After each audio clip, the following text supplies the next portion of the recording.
Defense attorneys take an unusual turn today in the kidnap murder trial of Ronald Lloyd Bailey. We'll bring you a complete report on those proceedings. And an automotive leader is gunned down by terrorists in Paris. Authorities are looking for a man and a woman who fired the fatal shots from a passing car. We'll bring you these stories and much more of the day's information next on Metro Detroit's 10 o'clock news.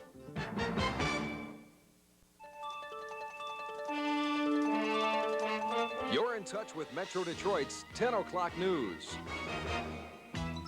His last-minute appeal falls on deaf ears. Tonight, only hours separate the country's most notorious killer from the electric chair. The story of Theodore Bundy in just a few moments. Good evening, everyone. I'm Amyre Makupson. And I'm Glenn Ray. Also tonight, a dramatic, perhaps unprecedented move in the second murder trial of Ronald Lloyd Bailey. A complete report coming up. But first, new developments tonight in an alleged bribery scheme which is rocking the state's legal community. State Attorney General Frank Kelly has an outline tonight of the bribery case against Appeals Court Judge S. Jerome Bronson.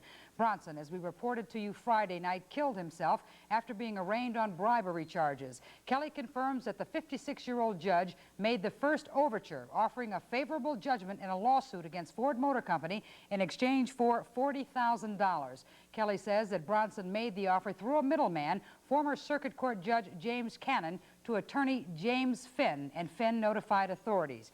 Kelly is basing his case on startling evidence, a tape-recorded conversation between Bronson and Cannon, in which Bronson freely discusses his part in the alleged bribe. Cannon, recording to the conversation on the secret he had a hidden microphone, he handed Bronson $20,000, the first half of a payoff. It was the state money that Cannon received as part of his cooperation with this investigation. After receiving the cash, Bronson then asked Cannon to relay a message to Finn. He has to realize that if he had not heard me on this panel, it would be over. Over. He'd be washed up. He's going to get a favorable opinion. He's going to get a favorable opinion. He's going to get better than what he would have had had I not injected myself into this case. After Bronson took the money and just minutes before his arrest, the judge is heard telling Cannon to reassure Finn, whom he thought paid the $20,000, saying, quote, "You tell him I'll be in touch with him and to relax." Bronson then told Cannon, "I owe you plenty." Cannon was arrested before he agreed to assist in the bribery investigation. The Attorney General's office says that Cannon received immunity after that arrest. However, Cannon says he was not granted immunity, saying he didn't need it because he didn't do anything wrong, and he insists he voluntarily offered to cooperate. His insanity defense didn't work in his first trial, but lawyers for convicted killer Ronald Lloyd Bailey are hoping it'll work this time around. Bailey's now on trial for the murder of a second local teenager, and in what may be an unprecedented step, a psychiatrist questioned the 27-year-old Livonia man during today's proceedings. As TV 50's Mike O'Neill reports, the move created quite a stir in the courtroom.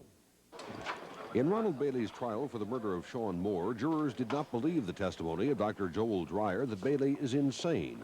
In the trial for the murder of Kenny Myers, Bailey and Circuit Judge Patrick Duggan agreed to let Dreyer question Bailey in the courtroom to conduct what Dreyer called a mental status exam. Bailey told Dreyer he's not sure why he kidnapped and killed young boys, but said both Myers and Moore reminded him of himself. "It was just something in my head that forced me," said Bailey. Bailey said he sometimes heard the voice of the devil, at others, the voice of former Northville psychiatrist Jose Tombo, who Bailey said he would kill if he had the chance. "Could you have stopped yourself with Kenny Myers?" "No," replied Bailey, who said it was as if he was standing and watching, that he was trying to kill himself. And Bailey told Dreyer, in addition to Kenny Myers and Sean Moore, he has abducted and sexually molested 10 to 15 young boys in Michigan and Florida. Is your conclusion as to the sanity of Ronald Bailey the same as it was in earlier interviews?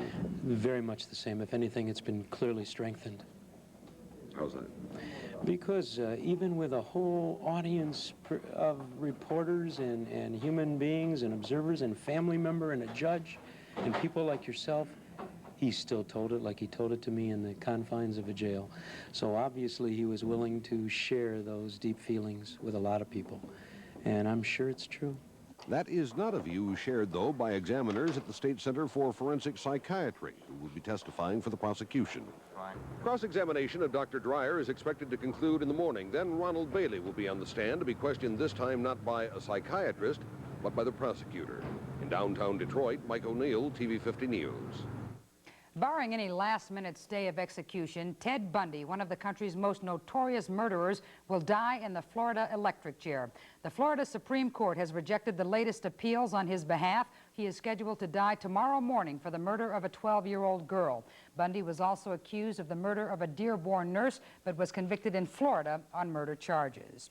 Grand Rapids, Michigan's second-largest city, is stunned tonight, the aftermath of a violent shooting death this afternoon. A Grand Rapids police officer was shot and killed as he tried to arrest a suspect in a weekend slaying. 28-year-old Richard Curry was wanted in connection with the shooting death of another man. The name of the slain officer is being withheld pending notification of his family. The policeman's death tonight brings to 5 the number of killings in Grand Rapids over a 3-day span, a crime wave completely uncommon for that city. Meantime, Highland Park's curfew is in effect tonight, activated just minutes ago. Anyone under the age of 17 must be off the streets by 10 o'clock or take a chance of going to jail. The only young people exempted are those who have night classes or late working hours. The hours are extended to 11 p.m. Friday and Saturday. The curfew reinstated after a similar successful action during the Devil's Night period this year.